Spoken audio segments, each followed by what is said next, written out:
This is Matador News, and here are today's headlines. President Trump continues his Twitter rant about NFL players protesting during the national anthem, and the Dodgers beat the Padres for their first 100-win season since 1974.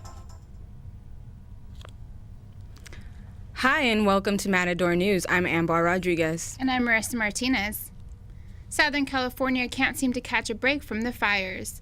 The latest, in Corona, has damaged more than 2,000 acres near eastbound 91 freeway and is still barely contained.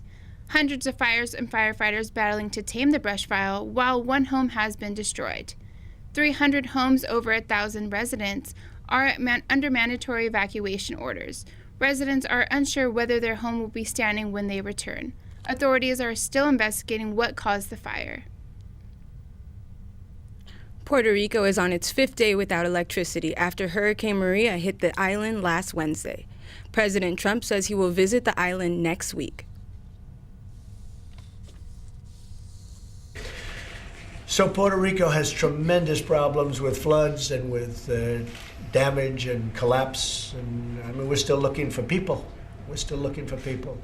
But I'm going to be going there on Tuesday, and I may also stop at the Virgin Islands. The governor there has done a terrific job of, he's been devastated, but he's done a terrific job, and he's been very generous with what he said about the relief effort. The FEMA folks have worked so hard. You know, we thought after Texas they could take a little bit of a rest. Many of Puerto Rico's 3.5 million residents remain without food, water, communication, and transportation. Some aid workers have arrived on the island to get the systems up and running, but the extent of the damage is yet unknown. President Trump is aiming for a third time to restrict travel to the U.S. The new travel ban still excludes people from Muslim-majority countries, but dropped Iraq and Sudan. President Trump added North Korea and Venezuela.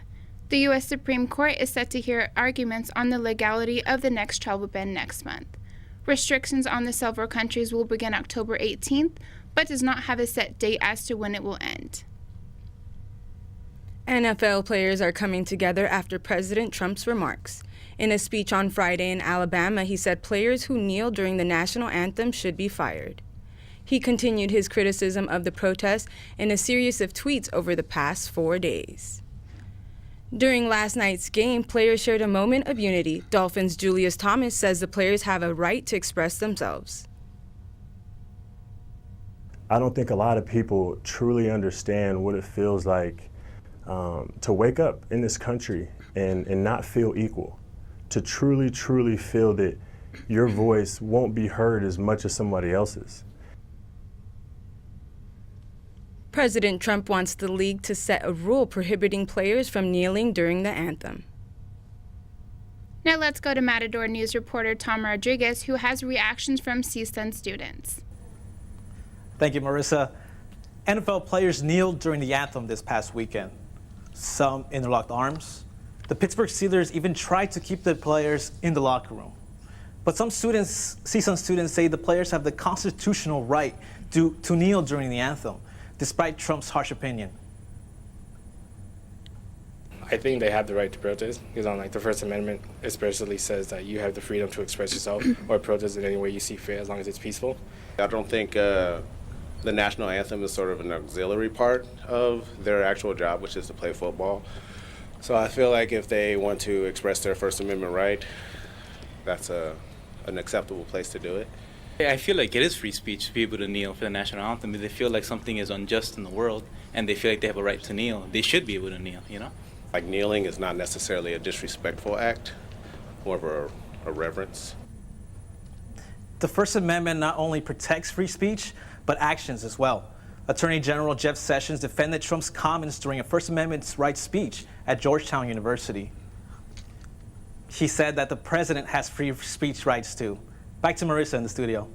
Secretary of State Rex Tillerson is meeting with Cuban Foreign Minister Bruno Rodriguez to seek answers about a ministry attack on American diplomats in Havana. This comes after Rodriguez's speech last week in which he criticized President Trump and his administrators towards the policy on Communist Island. Authorities say 21 U.S. officials stationed in Havana have permanent hearing loss or concussions. Others suffered nausea, headaches, and earrings.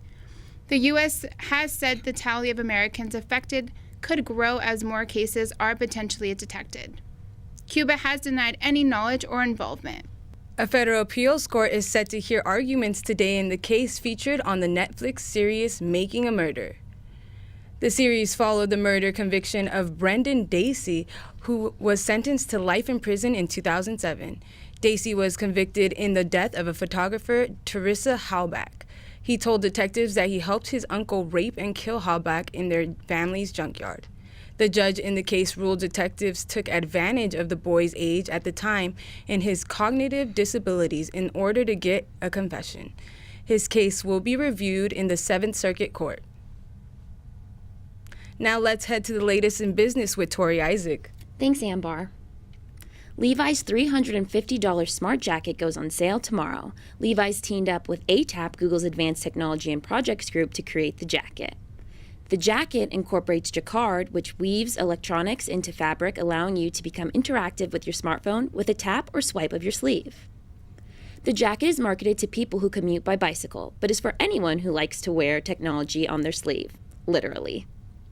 With this new technology, you can answer calls, listen to music, get directions, and have your text messages read out loud. Matador News reporter Savannah Palacio is in the newsroom with more on the story. Thanks, Tory. Some CSUN students say they're pretty excited about the jacket. I heard that it's something that goes on the wrist, and I feel like it helps a lot for people who are on bikes, maybe scooters, skateboards, maybe driving. I think it's a really great idea. I mean, I personally ride a bike to school every day, and having to take out the phone to check stuff it's very tedious, so using a jacket would be very convenient, so I'd probably buy it. Like that, I would buy it, and I would recommend it to like other people because it's so much easier than being like distracted with all these devices in your hands. Bicyclists can now stay connected while being hands-free. Now back to Tory with business. Looking for a holiday job? Target might be a good choice. Target is giving its workers a raise. The company says by next month, the minimum hourly wage for all workers will be $11 an hour.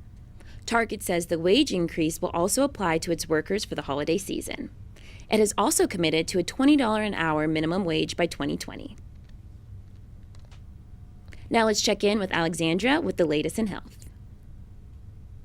The Republicans' latest attempt to replace Obamacare seems to be headed for failure. Maine Senator Susan Collins announced Monday she will vote no on the Graham-Cassidy bill. Collins is the third Republican senator to publicly oppose the bill, leading many to believe the death of the bill is inevitable. The Maine Republican says the bill does not go far enough to protect people with pre-existing conditions, and proposal cuts to Medicaid are too deep. House Speaker Paul Ryan says Republicans are frustrated. Well, obviously, in the House, we're a little frustrated because the House has done its job. We passed our health care bill last May. We have passed more bills in the House of Representatives at this stage of the Trump presidency than at the same stage of the Obama presidency, the Clinton presidency, both Bush presidencies. White House officials were saying they expected the vote on the health care bill to be held on Wednesday, but now that's looking less likely.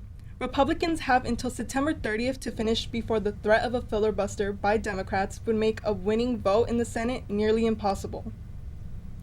San Diego firefighters may have been exposed to hepatitis A while putting out a fire at a homeless encampment on Sunday. Homeless people left large amounts of urine and feces in the area, so firefighters had to wash up with soap and water before leaving the scene. One firefighter was treated at a local hospital after falling into a bucket of feces and hurting his back. Firefighters have been tested and treated for the infection. San Diego declared a public health emergency earlier this month after the hepatitis A outbreak killed 16 people in the area. Now let's check back in with Tory for the latest in entertainment. Cardi B, female rapper from the Bronx, reaches #1 on the Billboard Hot 100 chart. The Bodak Yellow artist is the first female rapper to top the charts without a featuring act since 1998, after Lauryn Hill hit #1 with her song "Doo Wop That Thing." Celebrities in the social media sphere have praised the rapper for her hard work. One of Latin's music's biggest nights is around the corner. The Latin Recording Academy has announced the nominees for the 18th Annual Latin Grammy Awards. The list includes Residente, Maluma, Juanes, and Shakira. Puerto Rican singer Luis Fonsi's hit Despacito is nominated in the 2 top song categories, Record of the Year and Song of the Year. The awards will air on November 16th at 8 p.m. from the MGM Grand Garden Arena in Las Vegas. Now back to Alexandria with the latest in sports. The Dodgers reached 100 wins for the first time in 43 years. The team's 9-3 victory over the Padres last night led to 100 wins for the 7th time in franchise history. The Padres couldn't score a run against Yu Darvish in 7 innings, and Logan Forsythe hit 3 home runs. In the 3rd inning, Forsythe hit a solo shot, widening the Dodgers' advantage over the Padres, making his 6th home run of the year. Dodger manager Dave Roberts says Forsythe looks over the ball really well, but when he gets a ball in the strike zone, he puts a good swing into it. The second game of the 3-game series between the Padres and the Dodgers is scheduled tonight at Dodger Stadium. The Dallas Cowboys pulled out a win against the Arizona Cardinals during Week 3 of Monday Night Football. This is the first time the Cowboys beat the Cardinals in a regular season game since 2006. The Cowboys' defense had a rough start, but Prescott helped the team by scoring a touchdown early on and throwing 183 yards. In the end, they came out on top with a 28-17 victory at the University of Phoenix Stadium. The team now has a record of 2 wins and 1 loss, tying with other 2 teams in the NFC East. Now let's toss it back to the studio for weather with Ambar Rodriguez. Last week we took out our scarves and boots, and this week we hit the beach. Today's weather will be in the high 80s and continue to rise throughout the week. This weekend we will have sunny skies with temperatures in the mid-80s. Batter up, all you pancake lovers. Today is National Pancake Day. History shows that the first mention of pancakes dates back to ancient Greece. Make sure to top your flat cakes with blueberries, strawberries, and whipped cream. That is all for the news today. I'm Ambar Rodriguez. I'm Marissa Martinez. I'm Alexandrea Matador. And I'm Tory Isaac. Thank you for watching Matador News.